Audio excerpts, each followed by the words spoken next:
আসসালামু আলাইকুম রহমতুল্লাহ। সুপ্রিয় শিক্ষার্থীবৃন্দ, মেকানিক্যাল ইঞ্জিনিয়ারিং চ্যানেলের পক্ষ থেকে তোমাদের সকলকে জানাচ্ছি আন্তরিক শুভেচ্ছা।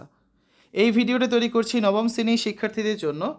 নবম শ্রেণীর শিক্ষার্থীদের অর্থাৎ যারা 2027 সালে এসএসসি পরীক্ষা দিবে, তোমাদের বিষয়ভিত্তিক প্রশ্নের ধরন, মূল্যায়ন নির্দেশনা ও নম্বর বিভাজন প্রকাশিত হয়েছে। জাতীয় শিক্ষাক্রম 2012 এর ভিত্তিতে 2025 শিক্ষাবর্ষ থেকে এটা কার্যকর করা হচ্ছে।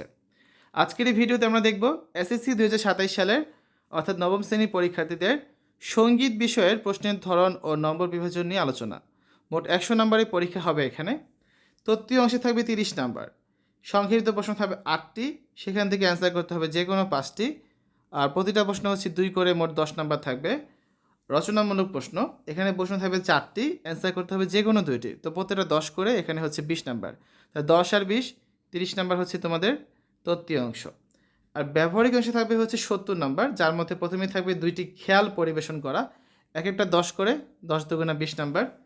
তারপরে থাকবে পরিচয় সহ হাতে তালি দিয়ে তাল প্রদর্শন করা, একটাই 10 নাম্বার। তারপরে থাকবে 4টি বিষয়ভিত্তিক গান পরিবেশন করা, প্রতিটা হচ্ছে গান 10 করে, 4 10 40, এখানে মোট 70 নাম্বার হচ্ছে তোমাদের ব্যবহারিক অংশ। তাহলে 30 হচ্ছে তত্ত্বীয় অংশ আর 70 হচ্ছে ব্যবহারিক অংশ। বিশেষ দ্রষ্টব্য, তত্ত্বীয় ও ব্যবহারিক পরীক্ষা ভিন্ন ভিন্ন তারিখে কিন্তু অনুষ্ঠিত হবে, ঠিক আছে শিক্ষার্থীরা? আজকের এই ভিডিওতে আলোচনা করেছি এসএসসি 2027 সালের পরীক্ষার্থীদের সঙ্গীত বিষয়ের প্রশ্নের ধরন ও নম্বর বিভাজন নিয়ে। অন্যান্য বিষয়ের ভিডিওগুলো আমাদের চ্যানেলে তোমরা পেয়ে যাবে, সেখান থেকে ভিডিওগুলো দেখার আমন্ত্রণ রইল। আজ এখানে বিদায় নিচ্ছি।